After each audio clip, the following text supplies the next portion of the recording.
Hello beautiful people, my name is Vendi and I'm here to bring you my November wrap-up and my December TBR. I know you probably have a little bit of emotional whiplash, what with me promising you videos and then taking them away. Yeah, I'm totally gonna keep to a strict upload schedule and do 2 videos a week. Considering finals are just about over and I'll have a nice long winter break, I can actually and honestly promise more consistent uploads from now on. So I managed to read a total of 9 books this past month. I don't know how, I'm really glad I did, but since there is 9 of them and I do have finals to prep for, I think it's best we just jump right into it and get it done. The first book that I got to in November was The Art of War by Steven Pressfield. It's a very, very short nonfiction book about basically breaking through any sort of creative struggle. My boyfriend got me this because he knew I was doing NaNoWriMo this year. The War of Art was basically the butt kicking that I needed to get into gear and finish my novel this past month. I gave The War of Art 4 out of 5 stars. The second book that I finished in the month of November was The Handmaid's Tale by Margaret Atwood. It is a dystopian science fiction-ish novel. Margaret Atwood herself calls it actually speculative fiction, meaning she believes that based on historical precedent, it's a thing that could actually happen. It follows a handmaid, Offred, in the Society of Gilead, where women are essentially subjugated and forced to do whatever men want them to. There are 3 basic ranks of women handmaids who are essentially female incubators. Their whole point is to have babies.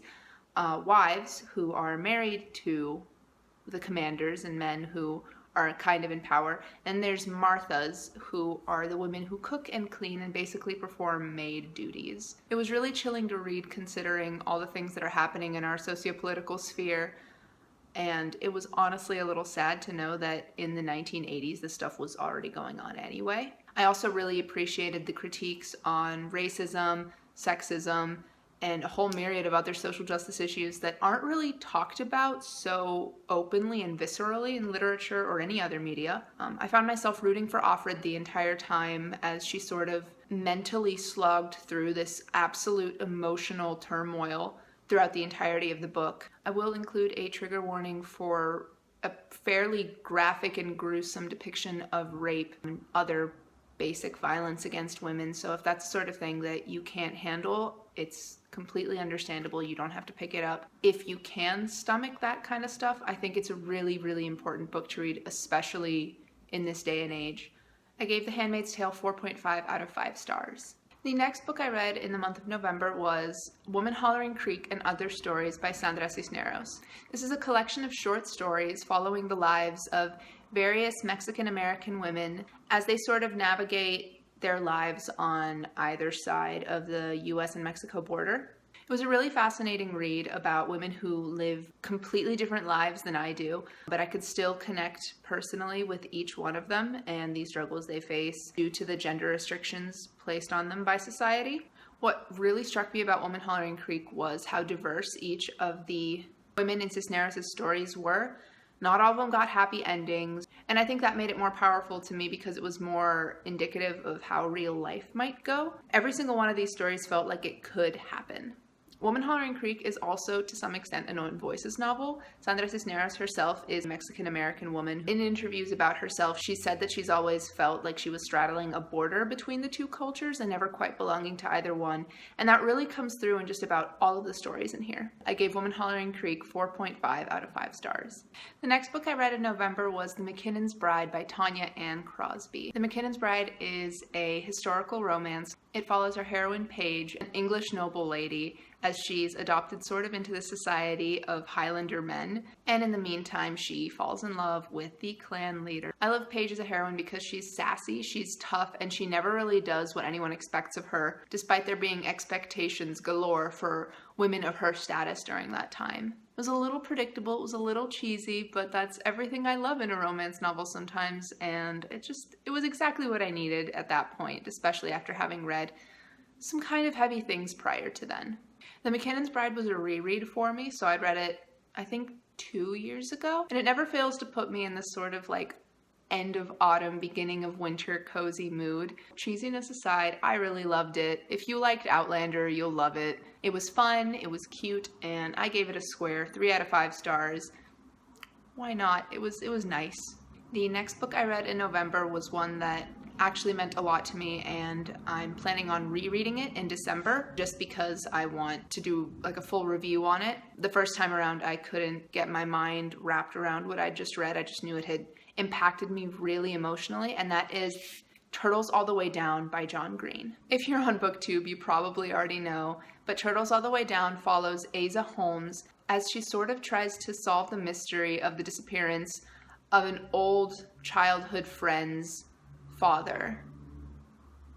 The plot of this book wasn't really what stood out to me. It was super out there, a la The Fault in Our Stars, something that could possibly happen, but probably wouldn't. It was very John Green in that sense. The reason this book meant so much to me is because Asa, the main character, has obsessive compulsive disorder, and she has obsessive compulsive disorder in a way that's very similar to the way that I have obsessive compulsive disorder. Turtles All the Way Down is an own voices novel, meaning John Green, the author, also has OCD. So I guess it makes sense that he knows exactly what he's talking about while writing Asa. Turtles All the Way Down was sort of the first time I ever connected with a character on that personal a level. It's really hard to describe the mental space that OCD and anxiety put you in, and Turtles All the Way Down did it so accurately. Of course, that's only my experience with OCD, and I'm sure other people with OCD might disagree, and that's completely valid because everyone's mental health is different, and you shouldn't ever make assumptions about what mental health means to somebody else. But if you don't have OCD and you'd like to find out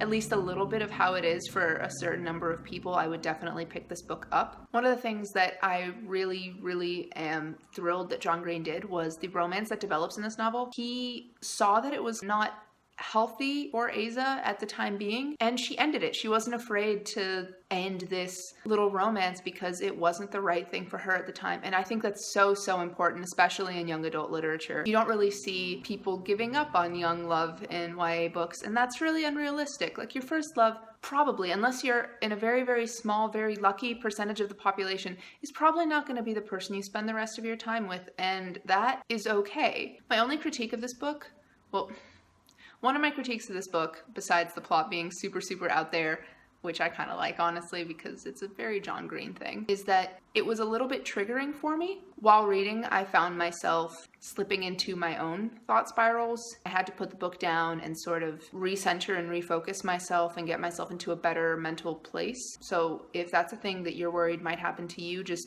be aware of that going in. I'll definitely keep it in mind during my second read through in December. After Turtles All the Way Down, I picked up An Enchantment of Ravens by Margaret Rogerson. An Enchantment of Ravens is a high fantasy following our main character, Isabel, who is a really talented painter. She's committed a sort of crime against the Autumn Prince. She painted human sorrow into a portrait of his face, which is a big no-no. The reason the Autumn Prince was there getting his portrait done in the first place was because in this world, fairies can't create things. They call it craft, and just about anything that involves turning a thing into another thing is considered craft, whether that be any sort of art or even cooking. Anything that involves transmutability and change, the fae can't touch. And that's all well and good until Isabel kind of gets herself in some trouble with this fae prince. My only critique of this book is that it was so short. If it had been 100 pages longer, I feel like it could have been a far stronger story. As it is now, the romance that develops between Rook, the Autumn Prince, and Isabel felt really insta-lovey. We get a lot of telling of how their relationship developed, but we don't really see it, and it makes it way harder to connect with either Isabel's or Rook's feelings on a real level. That said, throughout the story, you see that Isabel is a really level-headed, thoughtful heroine. She's not going to let herself get whisked away for no reason. And it was really refreshing to see that sort of thing. I'm like super obsessed with fairies. I always have been. I really found the story refreshing because in it, I think humans, like being human, was actually the better thing than being fae. Just because you're immortal does not mean you're all powerful. I'm just really thrilled that that was finally taken into consideration. Little teeny tiny disappointments aside, I gave The Enchantment of Ravens a 3.5 out of 5 stars. While it wasn't my favorite book, The Enchantment of Ravens did put me in a sort of book hangover, so I got into a bit of a slump and I wanted something to pull me out of it really quick and really fast. So I went to an old standby of mine, manga, and I actually read volume 1 of Fruits Basket. Fruits Basket follows Toru Honda, a sweet high school girl whose mother has recently died and is kind of homeless at the very start, as she begins to interact with the Soma family, who are cursed so that when they are hugged by a person of the opposite gender, they turn into one of the creatures of the zodiac. Fruits Basket was one of the first manga that I'd ever read all the way back in middle school. Just for nostalgia's sake, I gave Fruits Basket a full 5 out of 5 stars. The next book I finished in November was one that I started towards the beginning of it, and it is The Intuitionist by Colson Whitehead. The Intuitionist follows Lila Mae Watson, an elevator inspector in a basically alternate reality where elevator inspection is like the it thing to do. As a person who knew very little about elevators going into it, there was a lot of jargon sort of thrown in, and I found myself almost confused at the very start. But Colson Whitehead is a master wordsmith, and I sort of began just rolling with it. My suspension of disbelief has never been higher. However, elevator inspection is not sort of the brunt of the story. Basically what happens is an elevator that Lila Mae has recently serviced crashes and people are almost hurt. Lila Mae is an intuitionist, meaning she doesn't really follow the step-by-step empirical method of fixing elevators. She sort of feels with them. She sort of has like a understanding of them that's deeper than the numbers way of figuring them out. And because of that, she's sort of suspect. No one believes that she didn't do this on purpose, let the elevator crash. So Lila Mae ends up going on a journey to clear her name, and she gets pulled into all of this sort of political intrigue in the elevator inspecting world, and it all builds from there. It sounds kind of crazy now that I say it out loud, but it's a really good story, and I highly recommend you read it. The last book that I got to in November was one I'd been working on for literally months now, and that is The Name of the Wind by Patrick Rothfuss. I finished The Name of the Wind during this most recent round of Tome Topple Readathon. So thank you, Sam, if you ever see this, for finally getting me to kick my butt in gear and make it through this beast 100% of the way. The Name of the Wind follows our protagonist, Kvothe, who is a sort of ex-magician at the start of the novel. At the beginning, he's an innkeeper, and he's sort of approached by this scribe who wants to get down his story and tell it to the world. And Kvothe begins detailing his life from childhood onward. Basically, when he's an adult, he's this big hotshot who sort of shook up the whole foundations of the earth. And we only really see him in his origins and in the aftermath. So as Kvothe tells his story to chronicler, the scribe, you as the reader sort of get sucked in. Despite Kvothe's story being this larger-than-life tale of this impossibly talented, almost Gary Stu character, essentially a Mary Sue, but a guy, you're like, yeah, I believe you. I want to hear the rest of this story. He gets into all sorts of shenanigans with all sorts of people, and it's really compelling from start to finish. The Name of the Wind only follows his early years, so I can't wait to see the world shaking that Kvothe does that made him important enough for chronicler to go find him in the first place. My only issue with The Name of the Wind was that female characters were sort of treated like props to move the story forward, and it makes me really sad because I'm a huge fan of high fantasy, and most of high fantasy around is written by men who, for whatever reason, can't write women with agency to save their lives. Patrick Rothfuss's female characters were all wonderful, but they were sort of told from this lens of misogyny. I hear that that gets better as the story moves on, so I'm really hoping to see sort of more agency from Denna, who is the female lead, as well as hopefully some other girls too, because oh my god,